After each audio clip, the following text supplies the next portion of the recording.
So I can go this way. Do something about it, maybe. Maybe.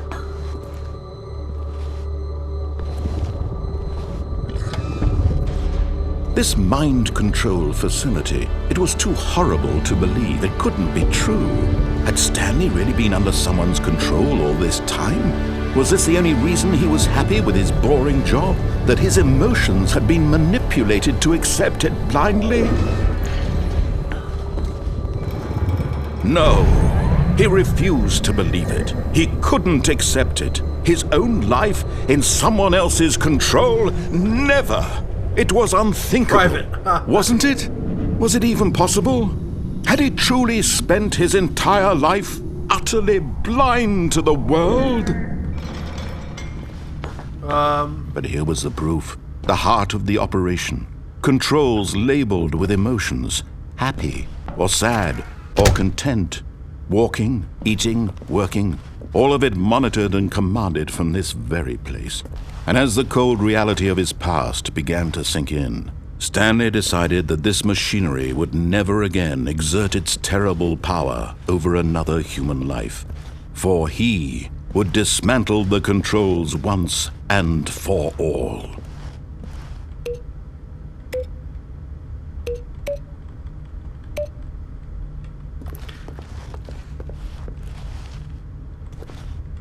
Okay. Super glowy console is disabled.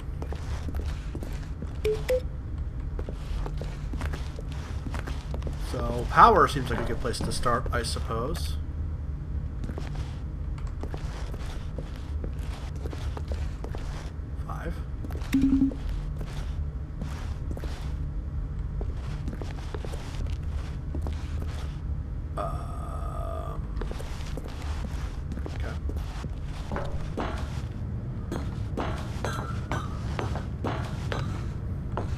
Line control, idle, awaiting input.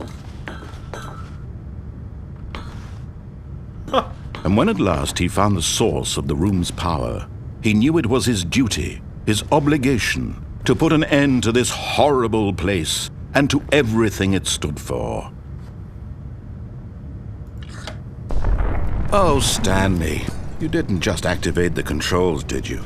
After they kept you enslaved all these years, you go and you try to take control of the machine for yourself. Is that what you wanted? Control? Oh, Stanley, I applaud your effort, I really do. But you need to understand, there's only so much that machine can do. You were supposed to let it go, turn the controls off, and leave. If you want to throw my story off track, you're going to have to do much better than that. I'm afraid you don't have nearly the power you think you do. For example, and I believe you'll find this pertinent, Stanley suddenly realized he had just initiated the network's emergency detonation system.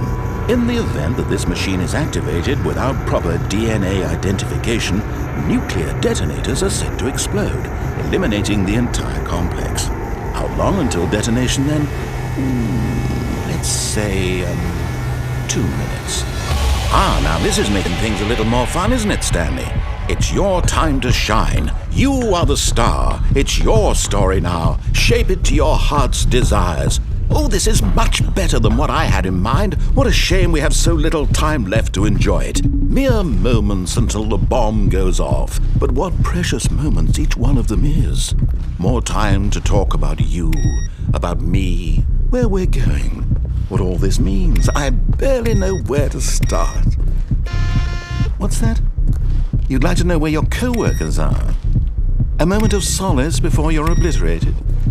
All right, I'm in a good mood. You're gonna die anyway. I'll tell you exactly what happened to them. I erased them. I turned off the machine. I set you free. Of course, that was merely in this instance of the story. Sometimes when I tell it, I simply let you sit there in your office forever, pushing buttons endlessly and then dying alone. Other times, I let the office sink into the ground, swallowing everyone inside, or I let it burn to a crisp. I have to say this, though, this version of events has been rather amusing. Watching you try to make sense of everything and take back the control wrested away from you, it's quite rich. I almost hate to see it go. But I'm sure whatever I come up with on the next go-around will be even better. My goodness, only 34 seconds left. But I'm enjoying this so much. You know what? To hell with it. I'm going to put some extra time on the clock, why not? These are precious additional seconds, Stanley. Time doesn't grow on trees. Oh dear me, what's the matter, Stanley? Is it that you have no idea where you're going or what you're supposed to be doing right now? Or did you just assume when you saw that timer that something in this room was capable of turning it off? I mean, look at you.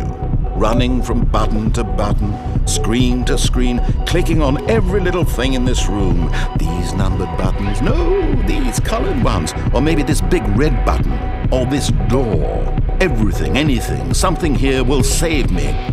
Why would you think that, Stanley? That this video game can be beaten? Won? Solved? Do you have any idea what your purpose in this place is? Stanley, you're in for quite a disappointment. But here's a spoiler for you. That timer isn't a catalyst to keep the action moving along. It's just seconds ticking away to your death. You're only still playing instead of watching a cutscene because I want to watch you for every moment that you're powerless. To see you made humble. This is not a challenge. It's a tragedy. You wanted to control this world, that's fine. But I'm going to destroy it first, so you can't. Take a look at the clock, Stanley. That's 30 seconds you have left to struggle. 30 seconds until a big boom and then nothing. No ending here, just you being blown to pieces. Will you cling desperately to your frail life, or will you let it go peacefully? Another choice. Make it count. Or don't. It's all the same to me, all a part of the joke. And believe me, I will be laughing at every second of your inevitable life from the moment we fade in until the moment I say, happily ever up. Hello. Okay. I think I did not choose wisely on my button pressing. I had no idea what the point was.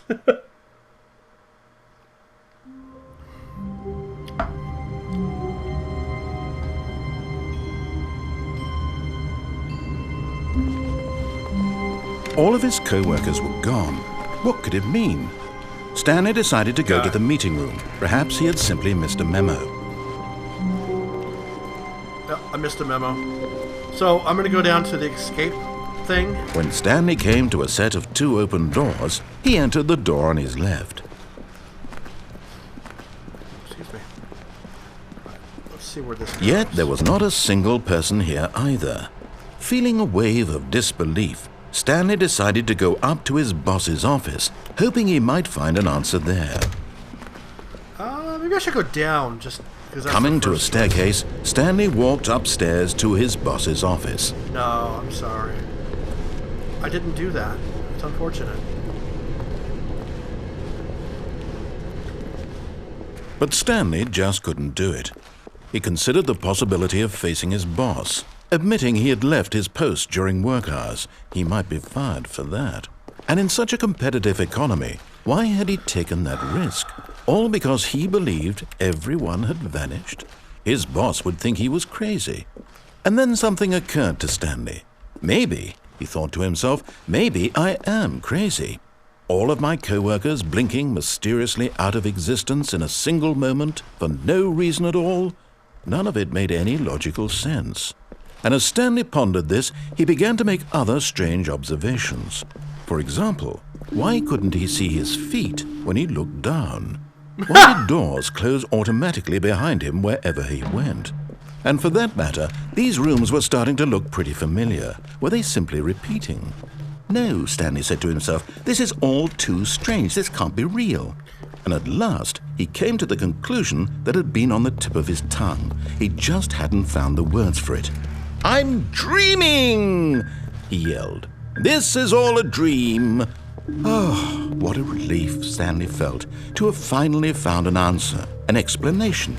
His co-workers weren't actually gone. He wasn't going to lose his job. He wasn't crazy after all. And he thought to himself, I suppose I'll wake up soon. I'll have to go back to my boring real-life job pushing buttons. I may as well enjoy this while I'm still lucid.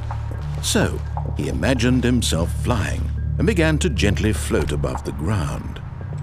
Then he imagined himself soaring through space on a magical starfield, and it too appeared. It was so much fun, and Stanley marveled that he had still not woken up. How was he remaining so lucid? And then perhaps the strangest question of them all entered Stanley's head. One he was amazed he hadn't asked himself sooner. Why is there a voice in my head dictating everything that I'm doing and thinking? Yeah, why? Now the voice was describing itself being considered by Stanley, who found it particularly strange. I'm dreaming about a voice describing me, thinking about how it's describing my thoughts, he thought. And while he thought it all very odd and wondered if this voice spoke to all people in their dreams, the truth was that, of course, this was not a dream. How could it be? Was Stanley simply deceiving himself, believing that if he's asleep, he doesn't have to take responsibility for himself? Stanley is as awake right now as he's ever been in his life. Now, hearing the voice speak these words was quite a shock to Stanley. After all, he knew for certain, beyond a doubt, that this was in fact a dream. Did the voice not see him float and make the magical stars just a moment ago? How else would the voice explain all that? This voice was a part of himself too. Surely, if he could just... He would prove it. He would prove that he was in control, that this was a dream. So he closed his eyes gently, and he invited himself to wake up. He felt the cool weight of the blanket on his skin, the press of the mattress on his back, the fresh air of a world outside this one. Let me wake up, he thought to himself. I'm through with this dream. I wish it to be over. Let me go back to my job. Let me continue pushing the buttons. Please, it's all I want. I want my apartment, and my wife, and my job. All I want is my life exactly the way it's always been. My life is normal. I am normal. Everything will be fine. I am okay.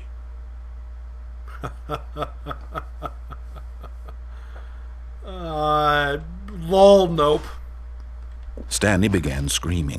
Please, someone, wake me up. My name is Stanley. I have a boss. I have an office. I am real. Please, just someone tell me I am real. I must be real. I must be. Can anyone hear my voice? Who am I? Who am I? And everything went black. Okay. This is the story of a woman named Mariella. Mariella woke up on a day like any other. She arose, got dressed, gathered her belongings, and walked to her place of work. But on this particular day, her walk was interrupted by the body of a man who had stumbled through town talking and screaming to himself, and then collapsed dead on the sidewalk. And although she would soon turn to go call for an ambulance, for just a few brief moments she considered the strange man. He was obviously crazy, this much she knew. Everyone knows what crazy people look like. And in that moment, she thought to herself how lucky she was to be normal. I am sane. I am in control of my mind. I know what is real and what isn't. It was comforting to think this, and in a certain way, seeing this man made her feel better. But then she remembered the meeting she had scheduled for that day. The very important people whose impressions of her would affect her career, and by extension, the rest of her life. She had no time for this, so it was only a moment that she stood there, staring down at the body. And then she turned and ran. Okay. The end is never loading. The end is loading. The end is loading. Okay, we're back. All of his co-workers were gone. What could it mean? Stanley decided to go to the meeting room. Perhaps he had simply missed a memo. Oh, well, that's really cool. When Stanley came to a set of 2 open doors, he entered the door on his left. Okay. I look how they abbreviate some of that. That's really cool. Yet there was not a single person here either. Feeling a wave of disbelief, Stanley decided to go up to his boss's office Hoping he might find and coming to a staircase, Stanley walked upstairs to his boss's office. Yeah, we're gonna go escape. That's the idea, at least. Stepping into his manager's office, Stanley was once again stunned to discover not an indication of any human life. What could it mean? Stanley wondered aloud to nobody.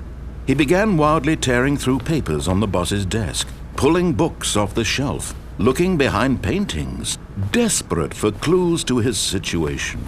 But his attention was caught by a keypad behind the boss's desk. What could its purpose be? In fact, this keypad guarded the terrible secret that lay buried below his feet. And so the boss had assigned it an extra secret PIN number, 2845. But of course, Stanley couldn't possibly have known this. Yet incredibly, by simply pushing random buttons on the keypad, Stanley happened to input the correct code by sheer luck. Amazing. He stepped into the newly opened passageway.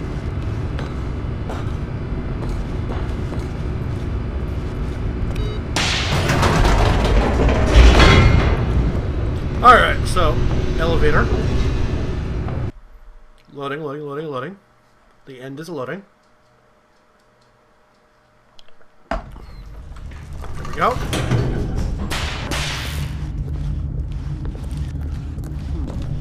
They just kept some in the narration. Stanley walked straight ahead through the large door that read Mind Control Facility.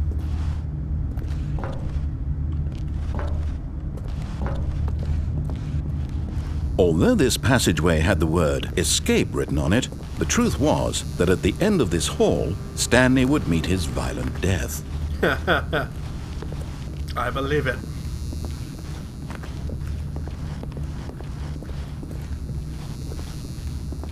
The door behind him was not shut.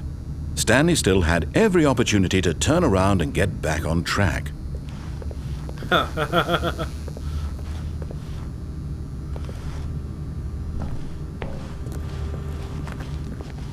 At this point, Stanley was making a conscious, concerted effort to walk forward and willingly confront his death. Yeah, but that implies that Stanley knew.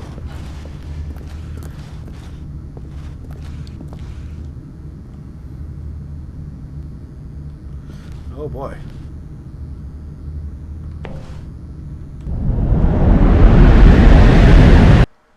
Okay. Don't know what that's about, but it's loading again.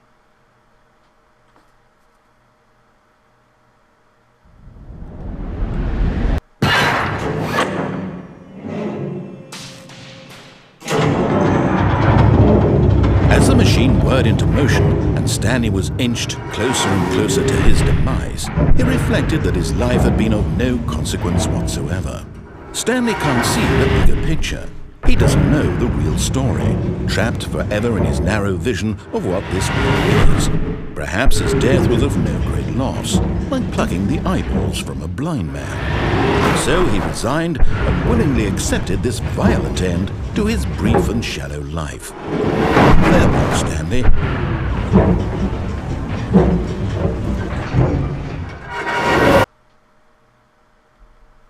Farewell, Stanley, cried the narrator, as Stanley was led helplessly into the enormous metal jaws.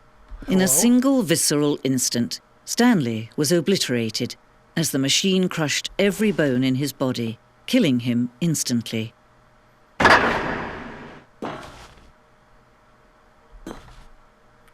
So I'm dead.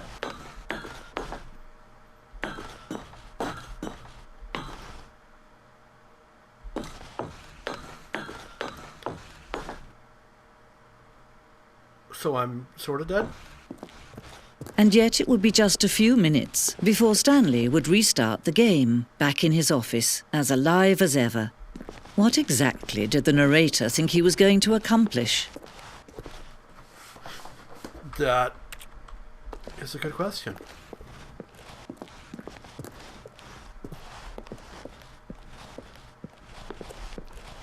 Can I do things other than look? I mean, I have no... I don't know, I wish I had a flashlight or something. When every path you can walk has been created for you long in advance, death becomes meaningless, making life the same. Do you see now? Do you see that Stanley was already dead from the moment he hit start?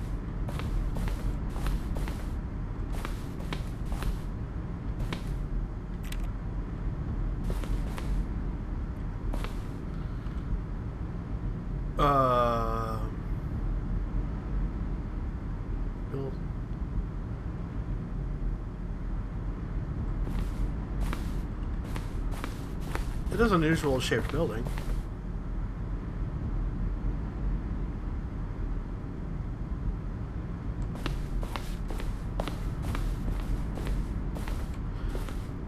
Two doors. The set of two doors opens was the very first concrete piece of Stanley Parable's design. Once this room was created, the rest of the game emerged as an extension of it, an exploration of the contradiction this room poses. Filing cabinets. They look so happy. Aww.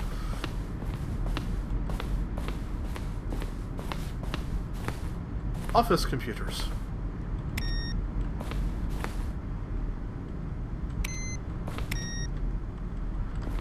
It's interesting that you can only turn them off. You can't turn them on. Button sounds.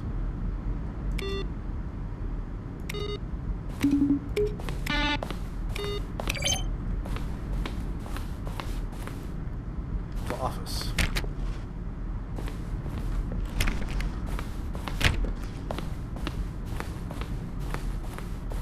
So I do have two choices here. Let's go. So original music, credits. This is the credits, I guess? I don't know. This game was programmed by Jesus. That's interesting.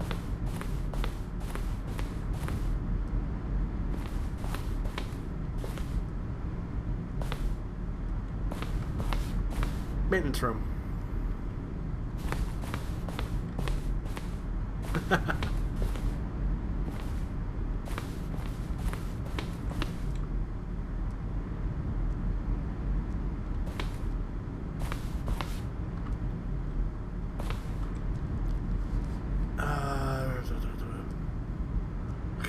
The green light page had only a series of cryptic photos, which were enough to win the community's approval. Well, yeah, because there was a preview and stuff out there before it.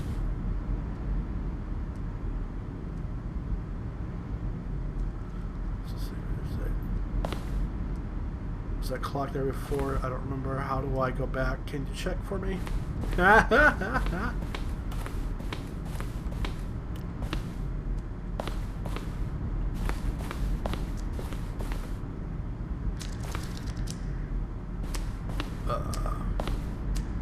The apartment timer.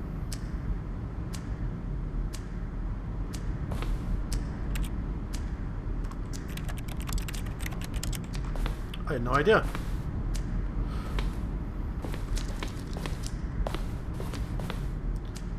Cargo lift.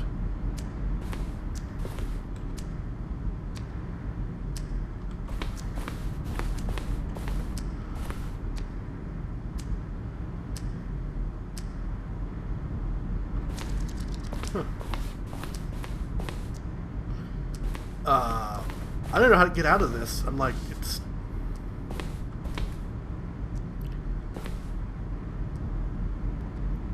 Oh, that's right, there's multiple options.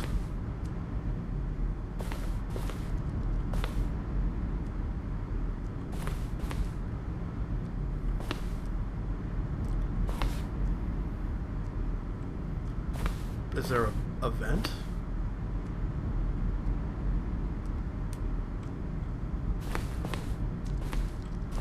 I don't know.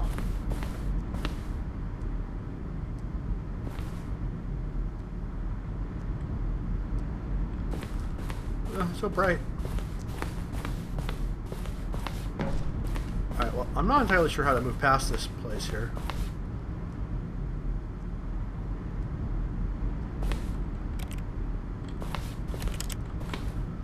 Don't know. Zending.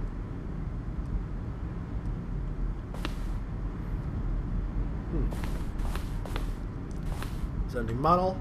Through many iterations, this room represents the 4th version of the ending, and we thought it was complete but decided to abandon and change it again shortly before launch. Interesting. The game is now paused. Begin the game again. Resume game options. Return menu. Skip menu. For a long time, we had an ending that only ended when the player restarted from the escape menu. Fortunately, very few people realized this was what they were supposed to do, which was frustrating for everybody. I would imagine so.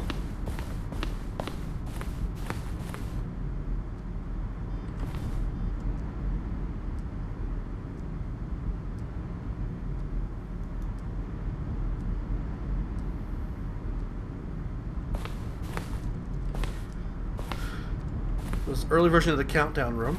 Cool. Freedom ending.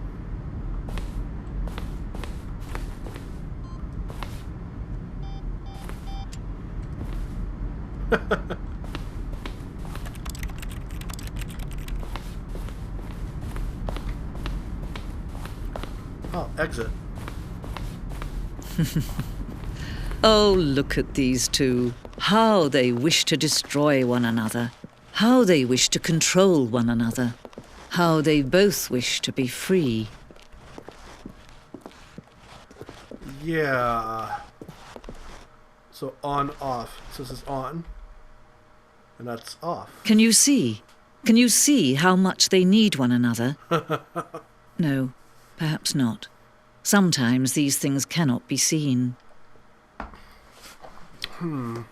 But listen to me. You can still save these two. You can stop the program before they both fail.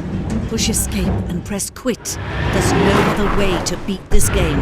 As long as you move forward, you'll be walking someone else's path. Stop now and it'll be your only true choice. Whatever you do, choose it. Don't let time choose for you. Don't let time...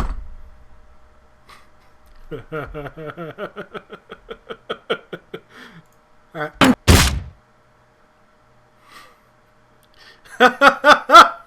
The only way to win is to quit the game.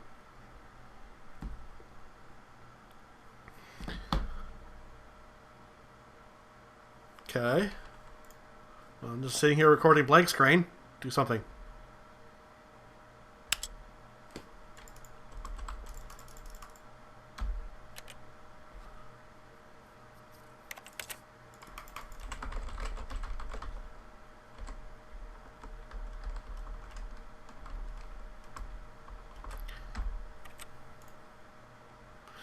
I guess that's how you do it. I don't know.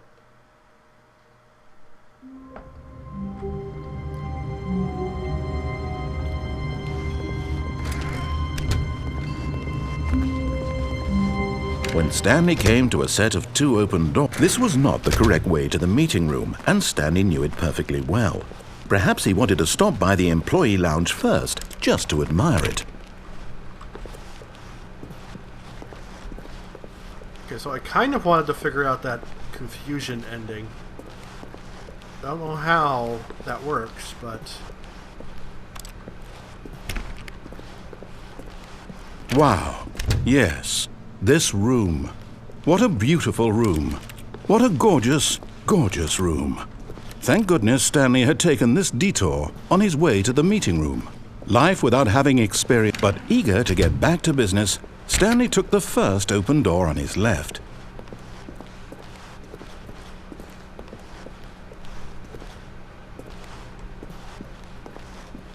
Okay, so...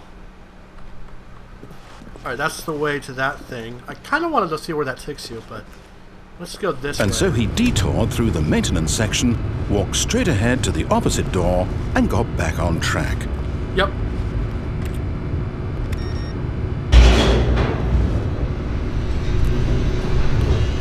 I don't know where this goes, but this should be interesting. But Stanley didn't want to go back to the office. He wanted to wander about and get even further off track. So now in order to get back, he needed to go,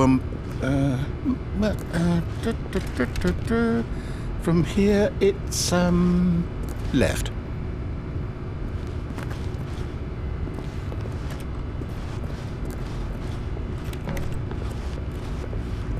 Oh, no, it's to the right, my mistake.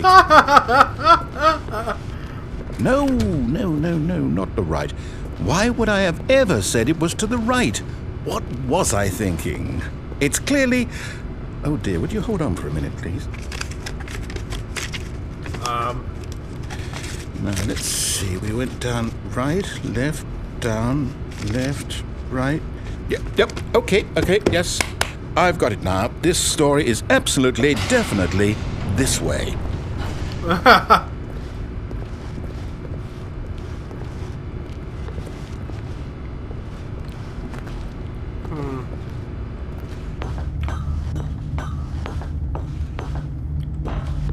No. This isn't right at all. You're not supposed to be here yet. This is all a spoiler. Quick, Stanley, close your eyes. Okay.